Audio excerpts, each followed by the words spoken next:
એટલે આપણે કઈ આલોચના કરીએ એમાં કઈ મોદી પર ઓલો એમ કે ખબર નહીં, પણ આપણને કઈ નથી ઓલો લેતો એમ. આપણી આલોચના સાંભળી લેતો હોય છે એમ. નહીતર આપણે તો હિન્દુત્વના મુદ્દે કેટલું બધું લખ્યું છે આખું આપણું. મોદી તો હિન્દુત્વવાદી છે જ નહીં ને, ઓલો કોંગડીઓ તો એમ જ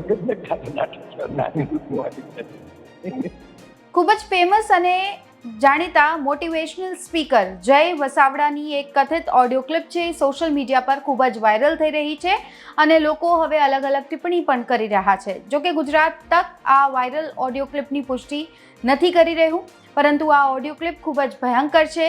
એમાં ખાસ વડાપ્રધાન નરેન્દ્ર મોદી અને અમિત શાહ ઉપર પ્રતિક્રિયા આપવામાં આવી રહી છે. આ ઓડિયો ક્લિપની ખાસ જો વાત કરવામાં આવે તો એમાં અલગ અલગ ક્ષણ છે તેનો ઉલ્લેખ પણ કરવામાં આવ્યો છે. જય વસાવડા શું કહી રહ્યા છે એ અજાણી વ્યક્તિ સાથે વાત કરતા, આવો સાંભળીએ ઓડિયો ક્લિપને. અને આ પછી એમ કે લોકો એવું કહે છે ને કે ભાઈ આ તમે તો કઈ લખતા નથી, આપણે લખાયું હોય છે, આપણે વચ્ચે ટેક્સ ઉપર લેખ લખ્યો હતો ને સરકારની વિરુદ્ધમાં છે, પણ મોદીને ટાર્ગેટ કરીને આપણે નથી લખતા એમ બીજાની જેમ. એટલો જ ફરક હોય છે. બાકી આપણે આ ઢોર વિશે ને આ વિશે તો પોસ્ટ હોય છે ને આપણે. એ તો મોદી જોતો એ છે તો એને મને આ કાર્ડ મોકલેલું હતું નર્મદાના પ્રોગ્રામ. વીવીઆઈપી કાર્ડ હતું, સિલ્વર પાસ. સિલ્વર પાસ એટલે ઓલી પહેલી લાઈનમાં બેવાનું. એટલે આપણે તો બધું લખતા જ હોય છે. તો ભાઈ ટેક્સ ઉપર આટલો બધો આંકડો લેખ લખ્યો હતો ફોરેન હતો ત્યારે, તો આ મન કી બાતમાં મારે જ બોલાવ્યો જ ને. એટલે બુક લોન્ચિંગના પ્રોગ્રામમાં હું જ ગયો હતો ને ત્યાં ગણપત યુનિવર્સિટીમાં. હા, ખબર.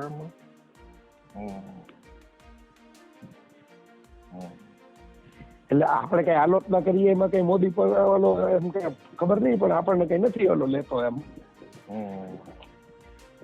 આપણી આલોચના સાંભળી લેતો હોય છે એમ. નહીતર આપણે તો હિન્દુત્વના મુદ્દે કેટલું બધું લખ્યું છે આખું આપણું.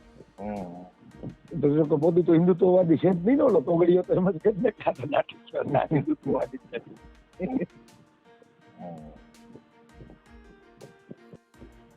નવરાત્રી વાળો મૂકી દેવો છે તો આ સરકાર વિરોધી લેખ શું કરવા? ન લખાય. હમણાં રમી જશે. આપણે ખોટો ખોટું તને કદી શ્રેયાંશભાઈ સલાહ નહોતી આપી, એવી જ સલાહ હું આપીશ કે ન લખાય.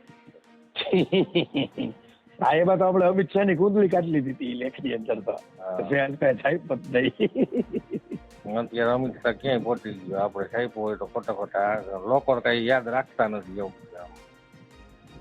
હા, બરાબર.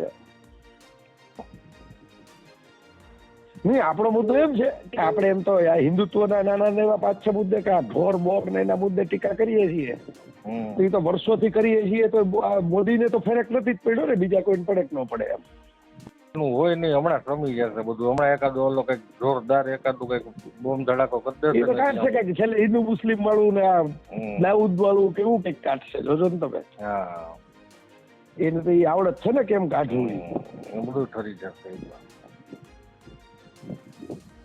પડે ને. અને ઓલી એને ઈ મુદ્દો કીધો તો ઈ આમાં લાગુ પડે છે કે ભાઈ તમે કોઈ યોગ્ય માણસને પસંદગી જ ન કરો. કોઈ ગજેન્દ્ર ચૌહાણ પહેલા જ નીલાનીઓ ટાઈપના બધી જગ્યાએ બેહાડી ગયો એમ.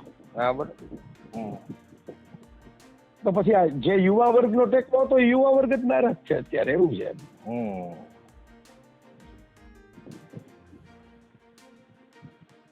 એટલે બેલેન્સ વ્યૂ માટે આપણે લેવું તો પડે એકાદ વખત.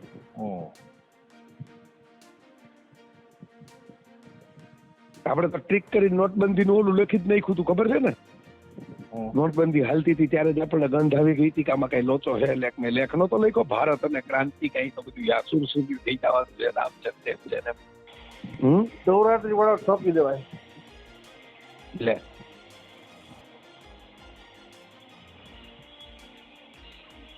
એમ બસ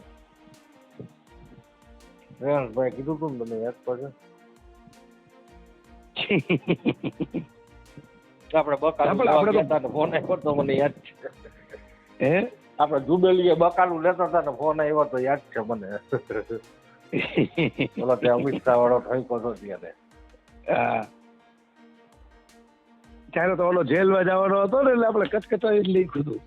એક મિનિટ લડુ. પ્રપંચ તંત્ર મને હજી યાદ છે. લેખનું ટાઇટલ એમ આપ્યું હતું, પ્રપંચ તંત્ર એમ કરીને.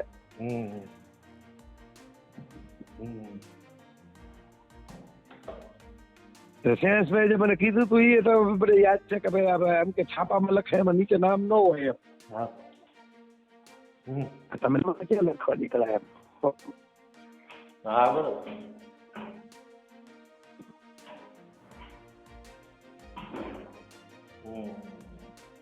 એ કે ઓલું છાપાના નામે ચડી ગયા તમારા નામે ચડી ગયા એમ.